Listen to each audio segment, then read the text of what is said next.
Hi, everyone. My name is Catherine Jin. I'm the co-founder and executive director of Immigrants Rising. On behalf of our entire team here at Immigrants Rising, I'd like to welcome you to the final conference ride panel of the AB 540 20-year anniversary celebration and call to action. As we know, this has been a rough many months of remote work, and I'll admit that the last thing I ever want to do is sit in a many-hour Zoom meeting, but this has been truly an amazing morning and afternoon of celebrating so many lives that have been changed, dreams that have been realized, friendships. I saw so many friends throughout the day here, friends and allyships formed, and entire communities that have come together, all because of AB 540.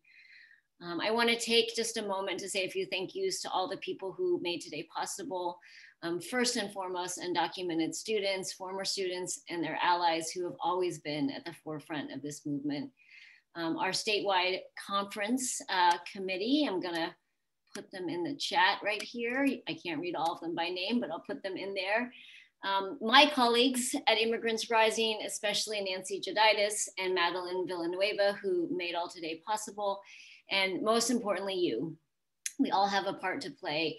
And please make sure that each of you take our AB 540 pledge. I'm also going to put that quickly in the chat right here.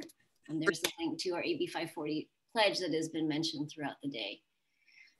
We hope today that you have all felt inspired by coming together. We've had over 800 legislators, administrators, educators, students, community members from all across California who have come together today to celebrate the successes of AB 540. I hope you felt inspired by hearing the stories of so many community leaders.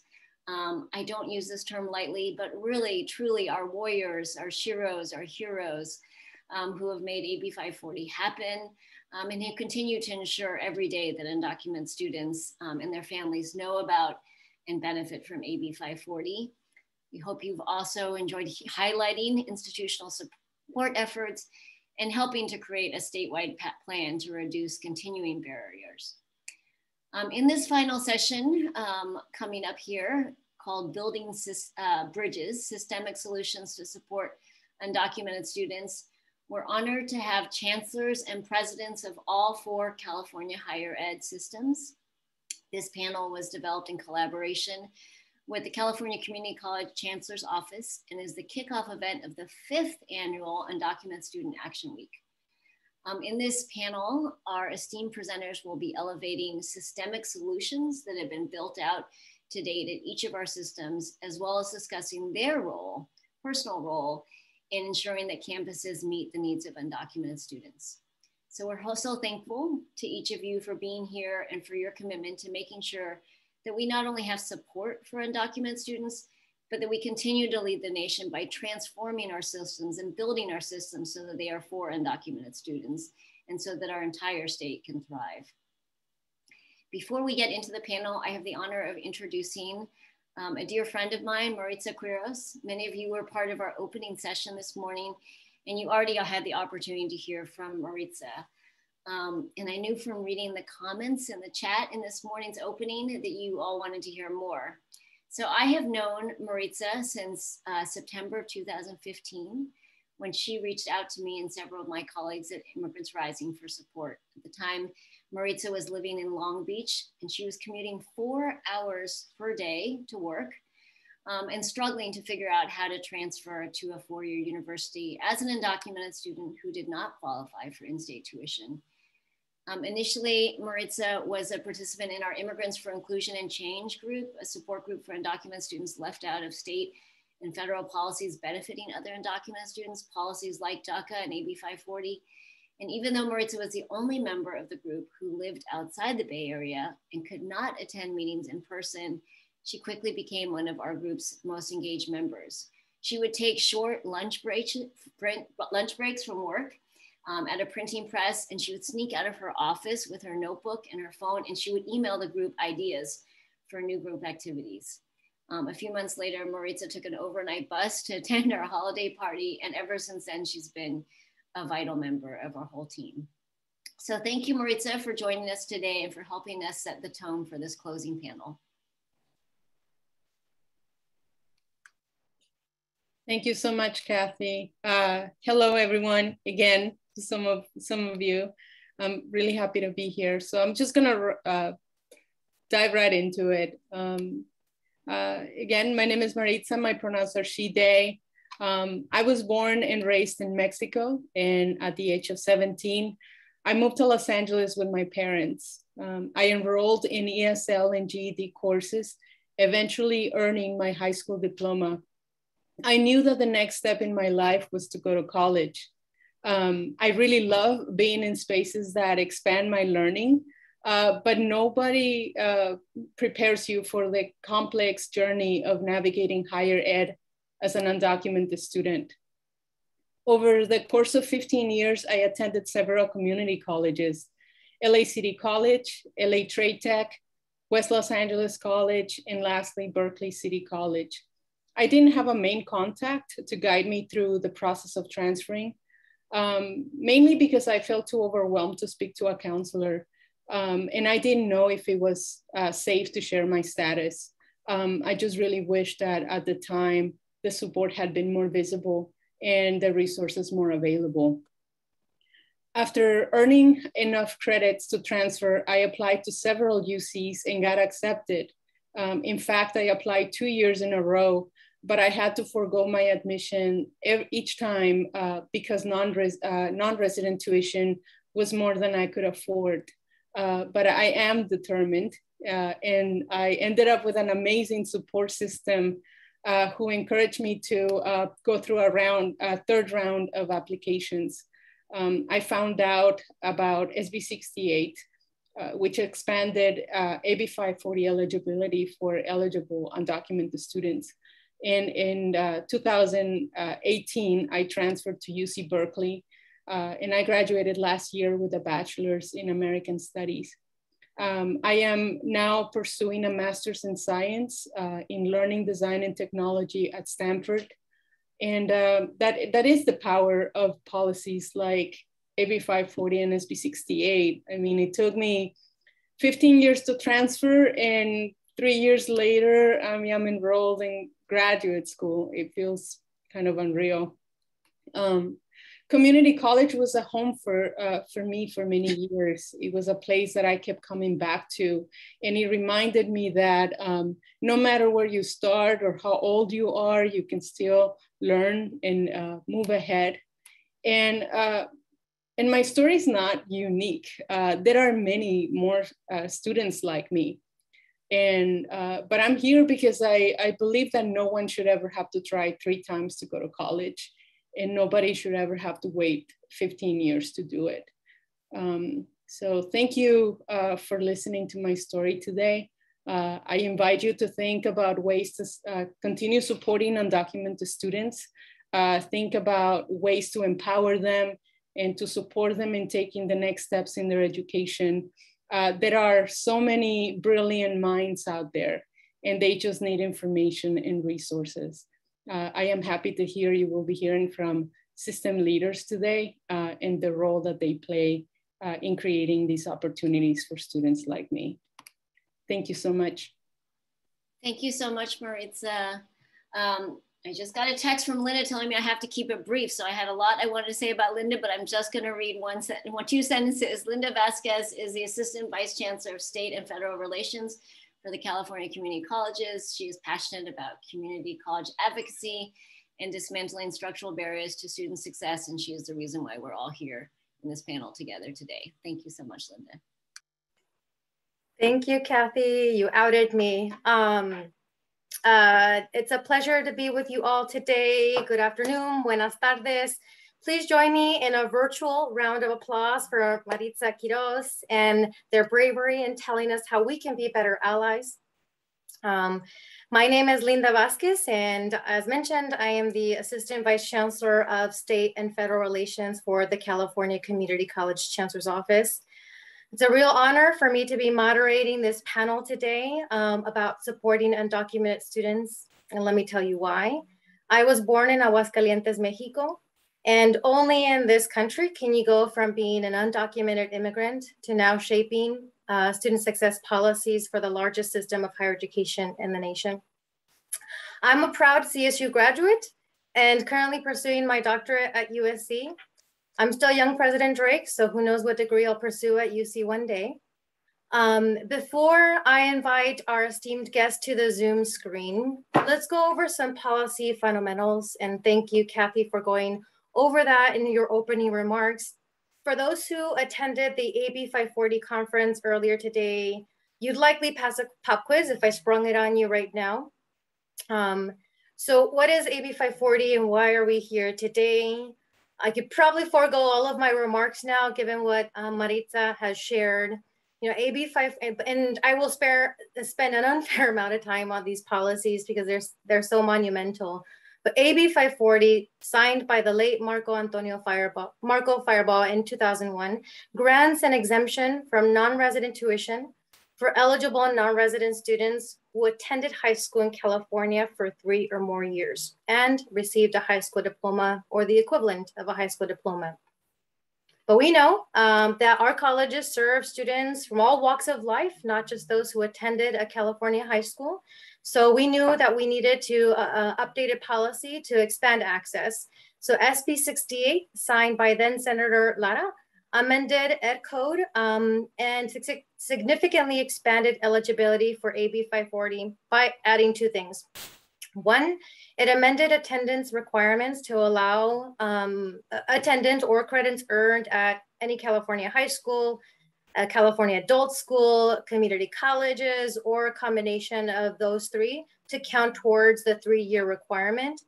Also under SB 68, a student may satisfy the completion requirement with graduation from a California high school or the equivalent, or attainment of an associate degree from a community college, or fulfillment of the minimum requirements to transfer to UC and CSU. So that policy, and as Maritza had shared with us earlier today, requires us to continuously look at policies that ensure not only we have access for undocumented students, but we ensure that we provide them with the resources they need to be successful. And that's why we are here today. It is about the intentional design of institutional and system practices to support undocumented students. It's all about leadership and partnership to support them across all segments. And so with that, I'm going ahead and introduce our panel. I'll start with our California Community College's Chancellor, Dr. Daisy Gonzales, and if we can pin her up on the panel. Former foster youth who was among the first in her family to attend college and now serves as the first Latina chancellor in the history of the California Community Colleges. And if you don't already know this about her, she also proudly attended a California community college before enrolling at Mills College. Next, please welcome University of California President Michael Drake. President Drake spent much of his career at UC, including serving as chancellor of UCI, Zot. Fun fact about President Drake, he serves on the board of directors for the Rock and Roll Hall of Fame. Very cool. Next, please welcome California State University Chancellor Joseph I. Castro. Chancellor Castro is the first Mexican-American and first Native American to lead the CSU. He's also the proud grandson of Mexican immigrants and the first in his family to graduate from a university. Next, President of the Association of Independent California Colleges and Universities, Kristen Soares.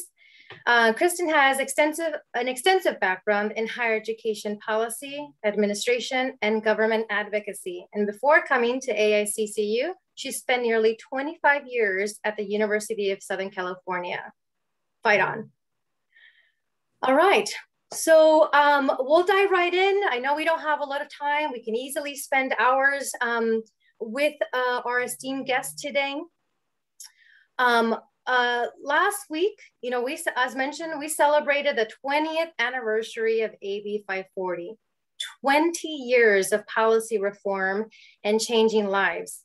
So I'll start with I know we can spend hours on this, but I'll start with this. Since the passage of AB 540, what are the most notable efforts your system has led? Chancellor Castro, I'll start with you. Sure. Good afternoon, Linda. Thank you for inviting me, and go Titans, right? Well, I'm very honored to serve as a chancellor of the CSU.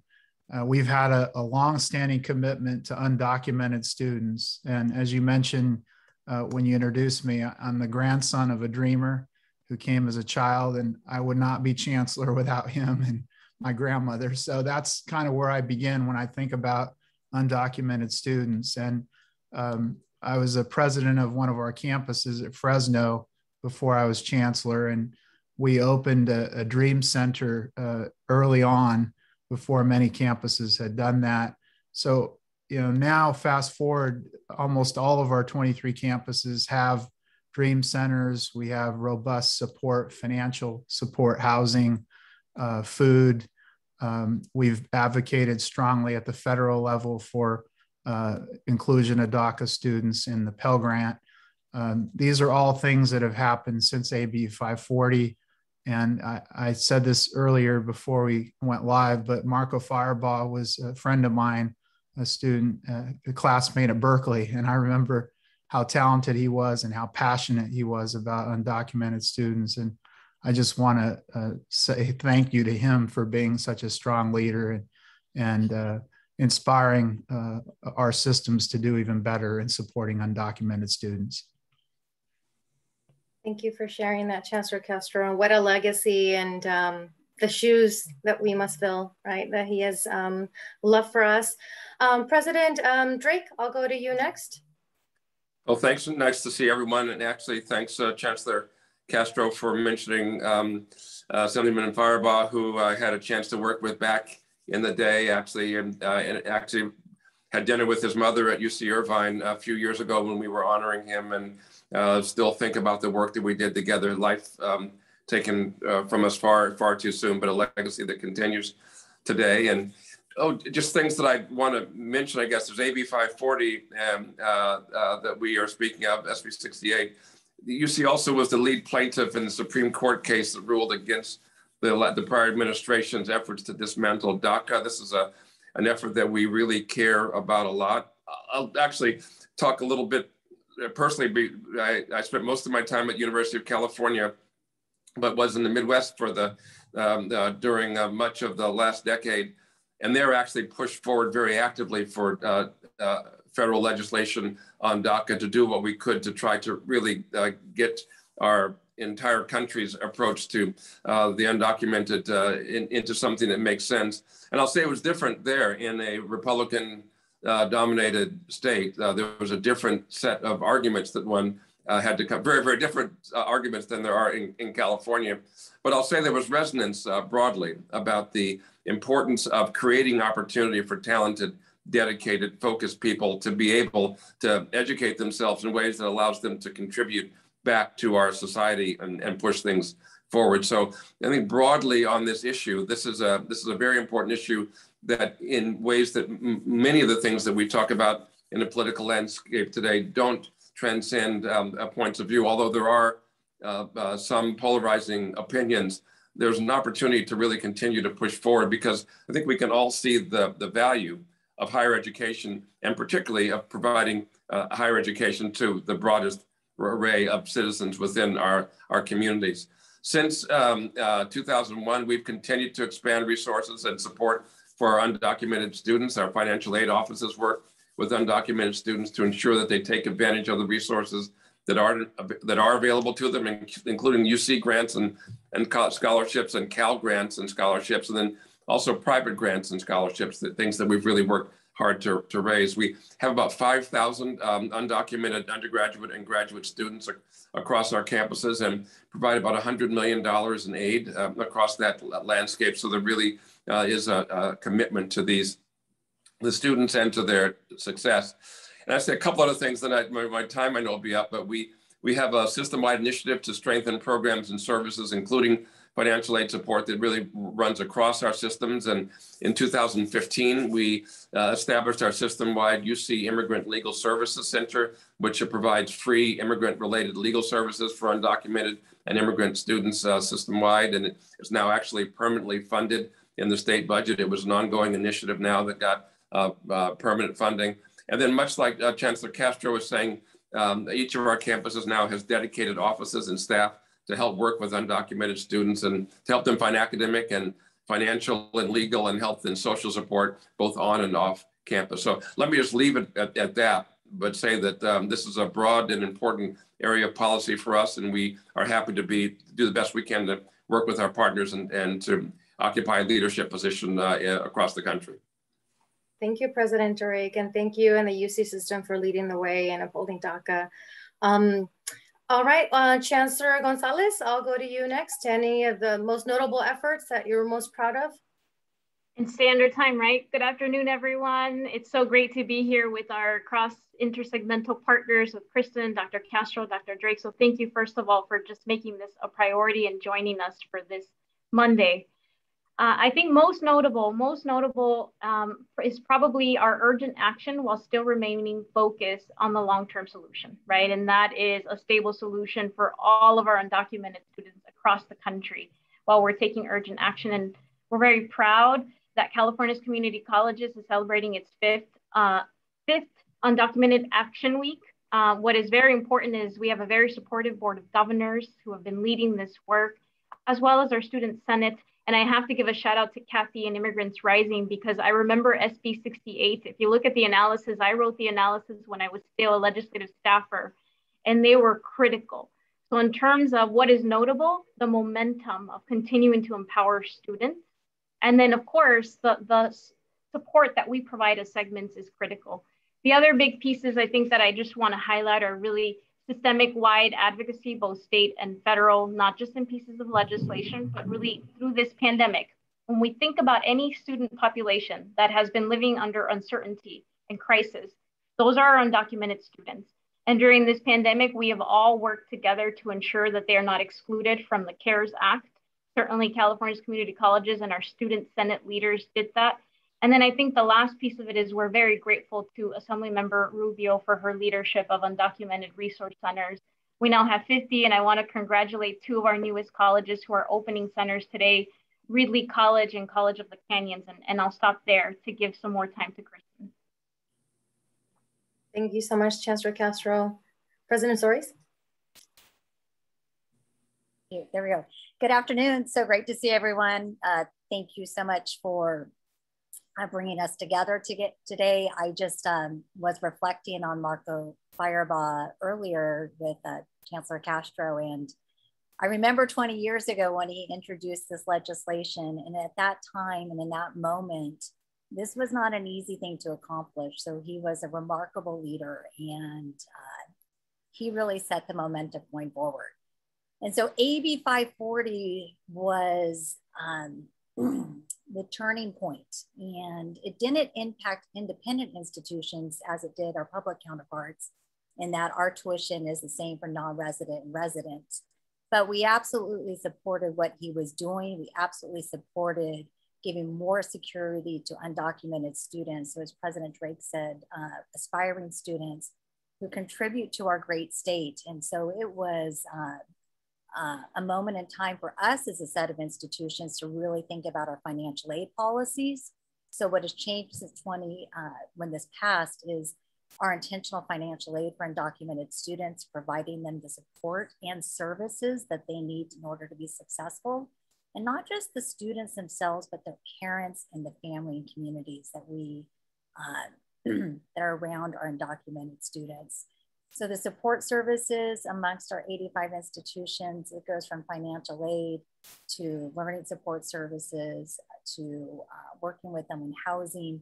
So we don't all have Dreamer support services, but that's certainly growing. I'm really proud that this summer, one of our undocumented students at one of our institutions led the effort to survey all 85 AICC institutions to find out exactly what their resources are. So we're really looking forward to sharing that out soon. And I would say the last big thing that I'd really like to highlight is it's not only institutional support, but the Common App, which we use, now has a place for undocumented students to identify. So we want students to know that we are here for them, to serve them. And so excited for the rest of this conversation. Thank you, Linda. Thank you, everyone, for sharing what you're most proud of. I know it's a collective effort, and If you had hours, you could probably name folks. Every constituency has been a part of leading those efforts. So if you're tuning in, thank you. I also want to acknowledge, we didn't really say this at the very top, but Kathy, Jen mentioned that before AB 540, what did students have, right? There were advocates. There was an underground advocate network of counselors, faculty, leaders who were supporting undocumented students. Before AB 540, there was a Leticia network, and some of the founders of that network were speakers at the conference this morning. And if they're tuning in, or if you're mentees or work with them, join me in giving them a thanks. Alfred Herrera, Irma Chuleta, Dennis Lopez, and so many others for your work. Pre-AB 540, you've paved the way, as President Soares said. All right, so next question. I'm hoping we can cover a few more during our time today. I can't move forward with this conversation without acknowledging the time that we're in. We're still in the middle of a pandemic. So many lives lost, so many lives upended. And amongst, the hardest hit by the pandemic were undocumented immigrants and our students, and not just the pandemic, but the economic recession. How did your systems respond to the needs of your undocumented students? Can you share, again, I go back to one thing that you're most proud of, or just in general, what do you want to highlight today of how your system responded to the needs of undoc students? And Chancellor Castro, I'll start with you, and then President Soares. Sure, thank you. Well, I think we've responded as aggressively as possible. And even when the federal government would not let us use CARES funding for undocumented students, we still found a way to serve our undocumented students. We found other funds to do that. And in terms of protecting them as much as possible during this pandemic, we housed the students on our campuses that had nowhere else to go, many of whom were undocumented students. And we leaned into other basic needs programs, food and housing and technology. And then we put virtually all of our support online. So, we've done, I think, quite a lot to serve all of our students, but particularly with an eye on those who are most vulnerable, and leaning into the challenge and trying to take the inequities as close to zero as possible. And I know that despite those efforts, we didn't address every single student need, and we're going to learn from that and try to do even better in the weeks and months ahead. I'll just add on to onto that. Just again, these it's extraordinary times, and the impact on our undocumented students and families has been extraordinary. And I think it's an opportunity for me to really thank the faculty of our institutions, many of whom reached out directly to students. So we were all online and working well in that space the best we could, but we knew that an additional hand and just support was absolutely critically needed. And so the extraordinary efforts of faculty were really remarkable in working with our students. And a thank you to philanthropy. When we weren't able to use the Federal CARES Act funding, we quickly reached out to philanthropy to help us with the emergency grants. That was really the difference between whether these students stayed in and persisted or not. So still a lot more work to be done in serving these students. I'm thankful for the new administration. Thank you, President Soares. Chancellor Gonzales? I think you'll hear a lot of commonality across all of the institutions, right? So urgent technology, urgent reach out to philanthropy, urgent federal advocacy, same for California's community colleges. I think it's also really important that during this pandemic, we provided a lot of different guidance and ability and flexibility from the Board of Governors and our office to ensure that existing resources could be a lot more flexible to help all of our students. And while I mentioned that, I think it's also important for us to think about then what happens after, right? We've done this in the middle of what we call a crisis. Our students are already in a crisis. And so then what happens when philanthropy goes away? I think that's really where we're focused on. And in terms of the question, what we're doing now is Undocumented Student Action Week, right? It's that moment where we get to reflect on what we've done, but really focus on where we need to go. And that's why our theme this year is action. And I think our urgent action is let's learn from what we did and then build it out to be sustainable. And I think that's where California's community colleges are. Beautiful. President Drake? Oh, to echo my colleagues, similar services broadly. We did our best to provide remote access to all of our services, including mental health services and basic needs services and legal resources. And also, of course, our medical centers continued to treat patients, and we had a policy of treating all patients without regard to immigration status during this pandemic, and really focusing on the needs of those populations within our midst that are and were most susceptible to the impacts of COVID. You know, and the pandemic was fascinating.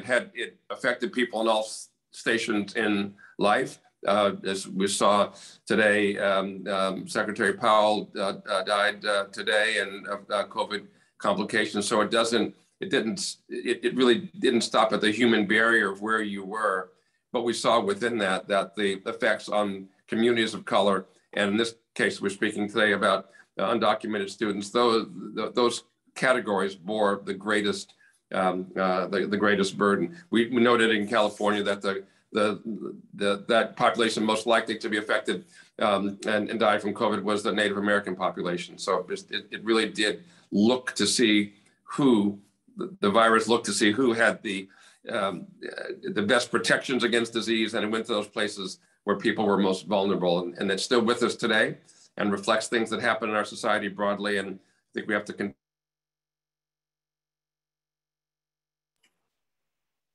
continue to redouble our efforts. Thank you, President Drake. I know our staff behind the scenes are monitoring the chat, the Q&A and responding. I think this next question will allow us an opportunity or allow the panelists to touch on some of those questions. I did want to call out one in particular. Someone asked about applying for Daca. We encourage you to seek support from a legal services provider. As you heard today, you actually have access to free legal services at any of the UCs, the community colleges, and the CSUs. President Soares, feel free to drop a link, or your staff drop a link of how they can access that, any of the 85 institutions. What we have heard from the Immigration Legal Services is that while they're not processing new DACA applications, it does not mean that they're not accepting them. So please submit your application to get that in queue, but I'm not a legal services provider. Please seek out legal help to get that process started and answer any of your questions. Again, free legal services at any of the public higher education systems, thanks to state support and state investment. Now we're gonna move into the real talk phase of this conversation. And again, I think we can draw upon some of the questions that folks are asking in the Q&A around what do we do when there are budget cuts? What do we do when there's, how do we support staff on the ground? We often talk about the resiliency of our undocumented students and their strength to persist, right? Undocumented and unafraid. You heard from Maritza, right? It took her 15 years. She's determined, she's resilient.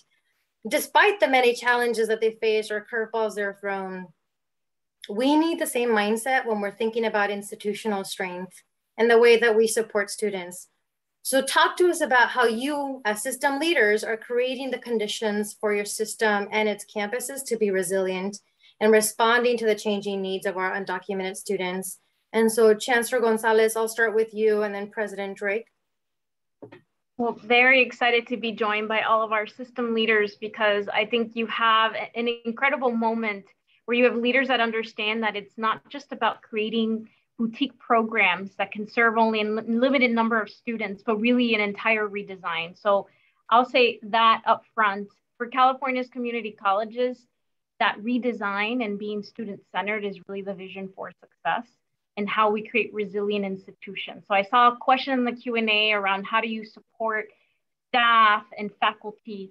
That is the vision for success for us, right? I think step one, especially in the last 2 years, is taking DEI, diversity, equity, and inclusion to the next level, right? And in the classroom and outside of that classroom. What does that professional development look like? Who do we want to be as institutions? And how do we want our students to feel when they enter a classroom? That is very much an issue of how we transform to better serve undocumented students in California's community colleges. The other big piece is fostering the use of data for decision-making. That is the vision for success. It's one of our commitments. It's also very important. It's one of our biggest tools for how we redesign the classroom in partnership with faculty and staff. And it's also a really incredible tool for advocacy as well, knowing who we serve and how we need to transform and what type of resources that we need. So better collection of data, better use of data is an incredible way in which how we are making our institutions more resilient, whether we're there or not, right? That is the goal of where we need to be as leaders.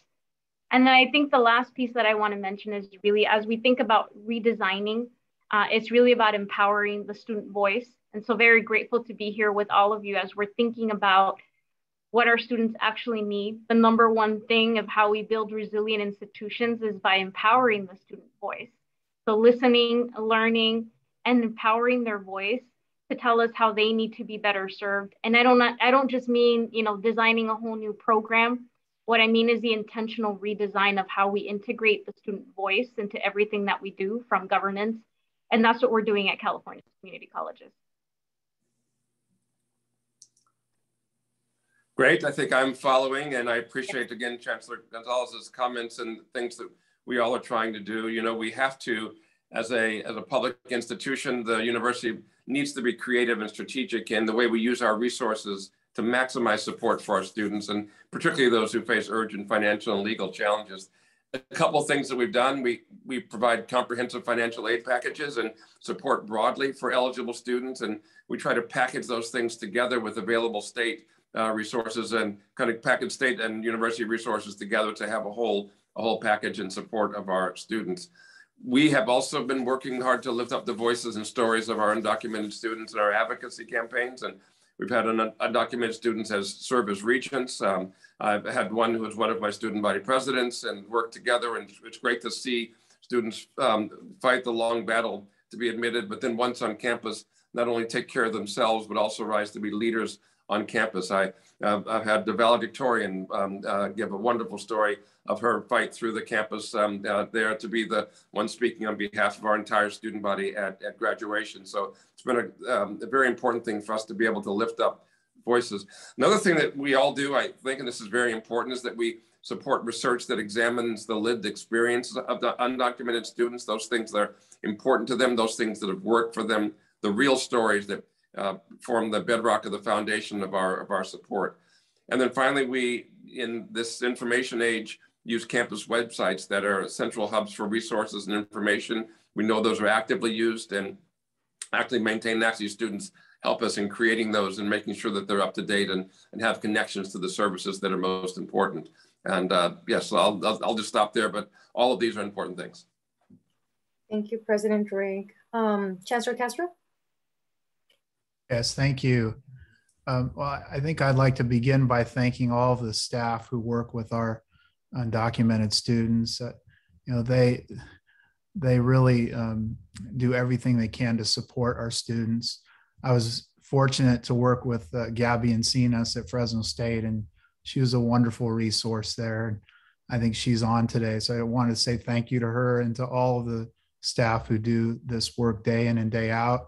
And as Chancellor, I commit to doing everything I can to support them and strengthen our programs so that they're as effective as possible. As a campus president, I frequently would sit down with undocumented students to listen to them, as Chancellor Gonzales said, listen and learn. And that helped me to better understand some of the challenges that they were facing. And most importantly, how are we going to address those challenges? A lot of this is economic, as we've discussed before, and we've been very aggressive with the other partners in Washington, D.C. to try to get changes there, getting our Daca students Pell Grants and then doubling the maximum Pell Grant. That will make a huge difference in finding ways to support them if they need counseling. So having robust counseling is another area that we're focusing on. I know the other segments are as well, because I have found in my discussions with undocumented students that many of them access those services, need that support, and I want to make sure that they have that. So we're going to continue to expand our counseling services across the system to help them. Wonderful. Thank you, Chancellor Castro. President Soares? Thank you. I love this question about resiliency and how are we going to be more resilient, especially in this time of which we're in. And so as Chancellor Gonzales said, lifting up students and making them central to this is absolutely a continued priority for the AICCU segment. But for us too, it's as an independent sector, I've been really thoughtful with my staff about how do we better share resources among the 85 and with our public counterparts. So much appreciate all three systems and what they do. They have shown us the way truly in some services and support that they provide. So we have been championing the champions, so to speak, the California Undocumented Coalition and the work they've been doing. Our resources are finally now part of that coalition. We want to put more of our resources of our individual institutions, so being much more visible so students know where to go, who to find. And then also is building up the support staff and giving them the tools that they need to serve these students with a changing climate. So I normally don't do this, but we have an institution that's created a certificate program for staff, and it's the Claremont Graduate University, and it's the Allies of Dreamers Certificate Program. And Susan Reyes just put it in, but this is a newly designed certificate. Only think it takes about 2 semesters. So we're really focused on professional training and development as well. Thank you, President Soares. And I do want to draw your attention to a link just shared in the chat, which is to access the California Higher Education Undocumented Coalition has a link to if the campus has confirmed it, has provided it and verified it, has a link to every undocu liaison, and that may not be the term that they use, but a staff person at each campus in our colleges and universities in California. And as President Soares mentioned, that also includes private institutions. That includes who you can contact at a campus if you're an undocumented student, if they have a center, right? A link to their website and a phone number. So it is a hub. Click on that link, bookmark it, share it far and wide, make sure it's in the hands of students. And also if you partner with high schools, make sure that the local high school counselors have access to the link so that students, when they graduate from high school and start at any one of these institutions, they can, review ahead of time. It's also a good tool to use to determine where they may want to go. Having been a part of the group that developed that tool, we were very mindful of using that as an educational tool for them so that they could make a conscious decision about where they wanted to go. A place that was welcoming, a place that had resources to support their success. So please make sure you share that far and wide. All right, for panelists, I'm going to move the questions just a little bit around, but continuing in our real talk phase. Challenges are plenty. And if you had a magic wand, I wish we did have one, but let's think theoretically, right? If you had a magic wand, what is one barrier you would eliminate to ensure undocumented students have greater access to the resources they need to succeed? And so I'll start with you, President Soares, and then we'll go to Chancellor Castro.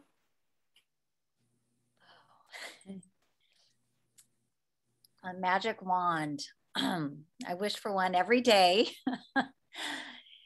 But truly, the magic wand is the systemic reform that we need. And we need immigration reform in this country. And we will continue to fight for our DACA students, our undocumented students, and their families. But what we need and what I hope for is real reform that will transform the lives and give a pathway, a sustainable pathway for these students. Thank you. Chancellor Castro? Yeah, I think I would agree with President Soares. If I had a magic wand, I would change the federal approach here so that there is a pathway to citizenship, that all of our undocumented students are eligible for federal and state aid right now. You know, I know President Biden's making progress, but to make that a permanent thing, and then to increase the Pell Grant, I think those things together could make a huge difference. President Drake and Chancellor Gonzales after.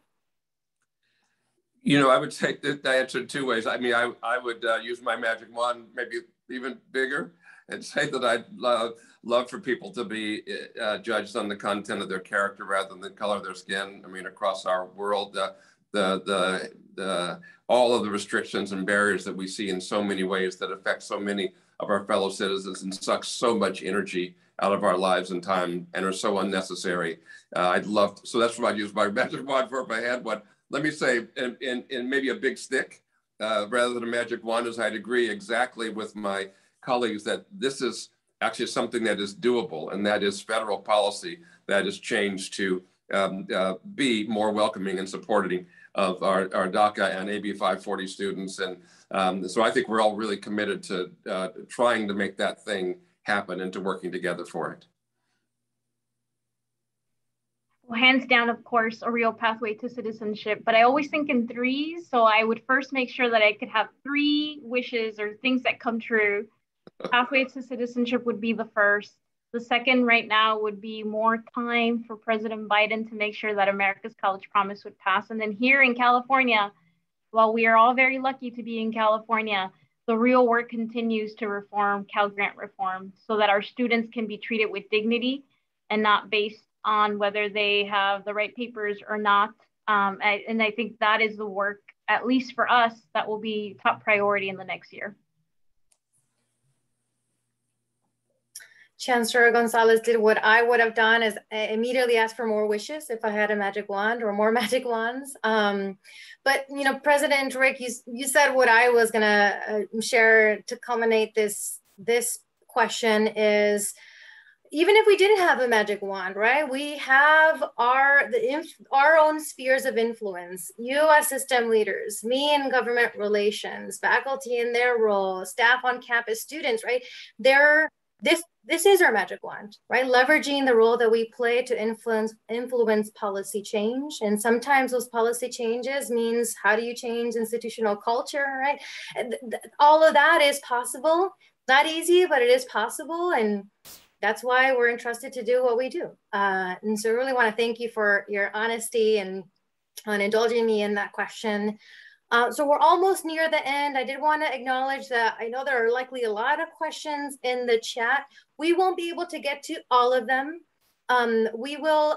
These questions are saved for us and archived. So our team will go back and we'll work with each of our system leaders to get answers to your questions. I will also say that I'm being told that some of the questions you're dropping in the chat could be addressed through our webinars throughout the week. So we're thinking ahead in that these questions were going to come up. So we will make sure to share those resources with you on how to access the webinar so you can hear more about the topic that you're raising in the chat. And of course, just stay in contact with the respective systems. If you want to continue the conversation or want to have a one-on-one, I'm always open for a one-on-one. All right, something a little bit lighthearted and with a little bit of optimism, without really thinking too much about it, right? Something really simple and straightforward. I'm curious to know, and the audience may be curious to know, is what keeps you grounded, even in these difficult times? What centers you? And this, I'll give it to who anybody wants to start. I'm not gonna assign it to anybody, whoever wants to chime in.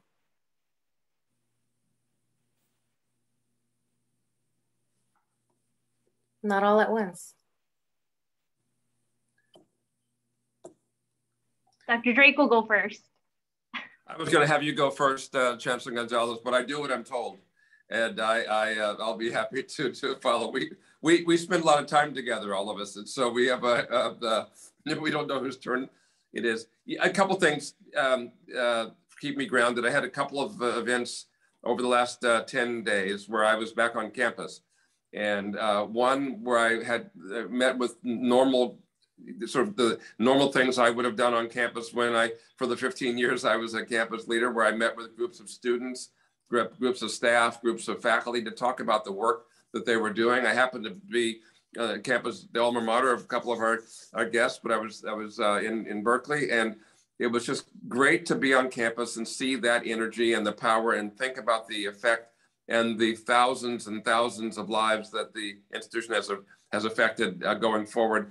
And there was one side, and then I was also with a donor event last week. Donor gave the largest gift of its kind ever in the history of the United States, again to UC Berkeley. And to hear that inspiration, someone who'd been very, very successful in his life and now wanted to do something with all that had come to him. And his focus was on investing in our university to try to create more opportunity for more people. And those things are just so that it's extraordinary privilege to be a part of a set of institutions that create that level of support for our diverse community, and also inspire that level of support for people all around the country. So that's quite energizing. So maybe Chancellor Gonzales will follow. I think that's fair. Yeah, I think so too. First, let me just address a question in the chat. Yes, HER funds can be used to meet the unmet needs of our undocumented students. One innovative thing that I heard last week was using it to create a stipend work study urgently. So just providing a student a stipend. What keeps me grounded? One, I'm learning a lot from the colleagues here on the Zoom meeting to remember that this is a marathon, not a sprint. And one of the things that keeps me grounded is honestly connecting with students. Tomorrow I head to LA Valley College, which is the community college that I went to when I was in foster care. And I knew nothing about what college was. And going home, honestly, I have a lot of family members who are certainly from my partner's side, who are still undocumented, who have still not attended community colleges or any sort of education. And that's what keeps me grounded, the work that still needs to happen, and remembering that what we do is to take it one step further and making room for the next generation to lead the way. All right, Dr. Castro, you're up. Okay, thank you. Absolutely, the students. That's what keeps me grounded. Our 500,000 students, most of whom are first in their families, go to college. And I think for me, over this first 10 months or so as chancellor, these visits to campuses where I have a chance to meet with students virtually or in person have been the most meaningful conversations, because I hear from them directly about what's great and where their challenges are. And they're very honest with me about that. And they want me to help eliminate barriers for them. So that gives me clarity of purpose. And I would say that's a wonderful reminder for me of why I'm serving during this consequential time. I will chime in here. What keeps me grounded is this work, and it's the students, it's the institutions, it's the faculty, and it's the leaders that are so committed to these students and their future and creating a better life for people, for all of us. So it's, I really think about this. And at the end of the day, Linda, I think I'm an advocate. I'm an advocate like you. And this is an opportunity to lift up those who need us and need the support. So I'm encouraged about the future when I meet with students. They're outspoken, they're persistent, they're ready to do the work. So it's providing support so that they can do what they do best. I will keep going forward with my colleagues here.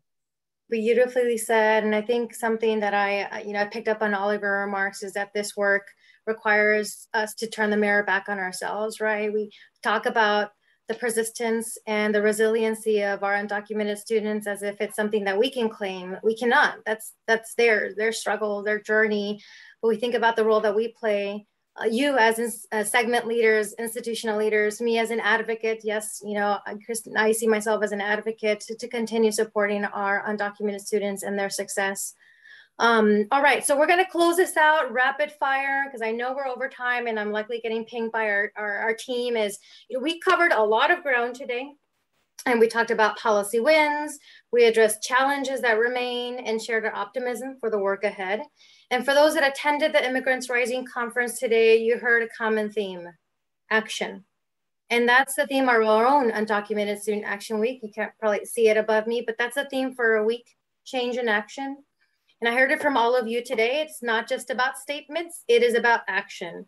And so are you open to joining all of your, your colleagues, other higher education systems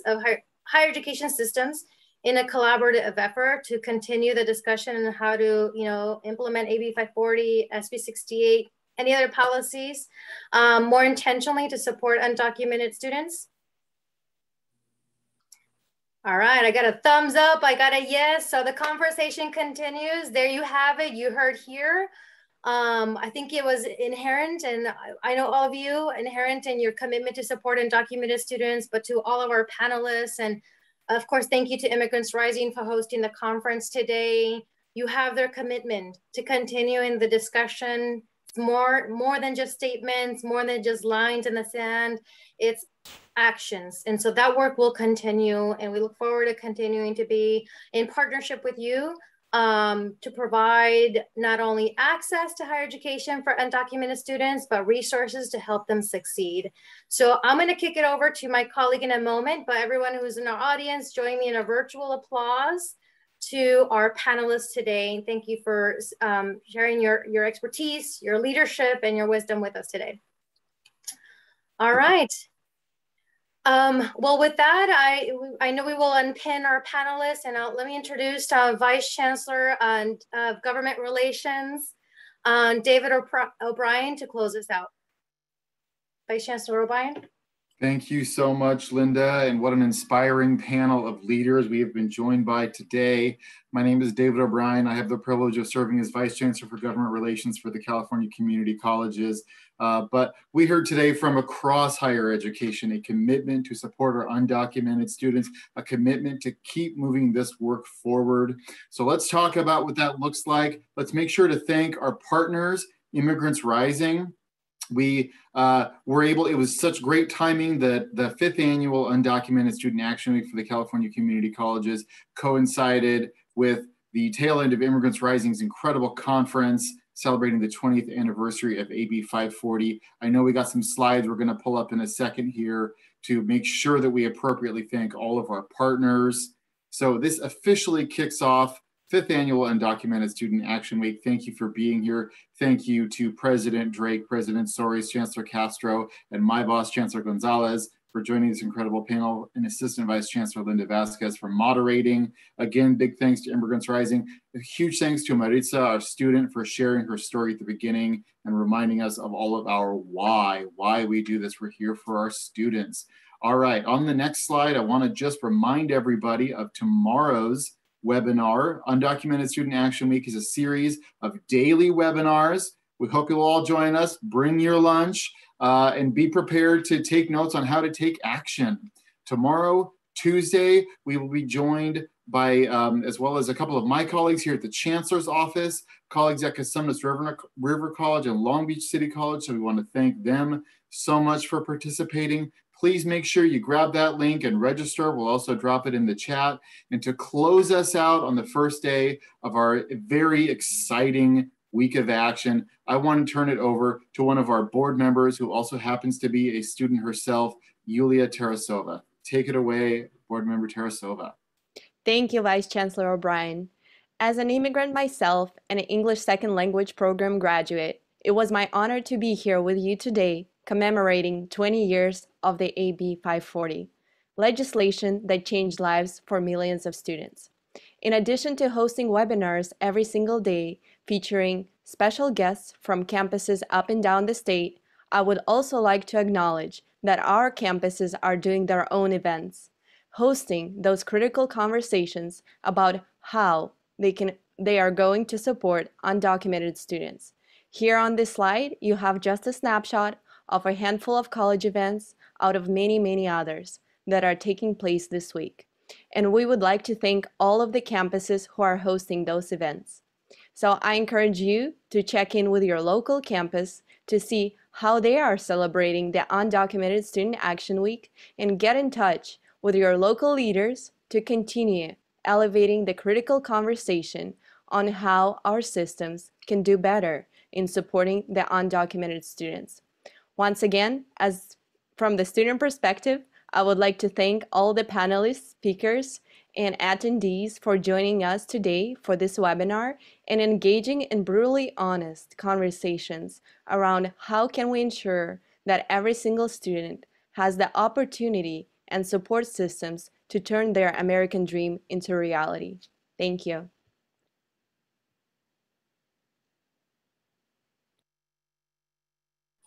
Thank you so much, everyone. That concludes today's webinar. Thank you for being with us.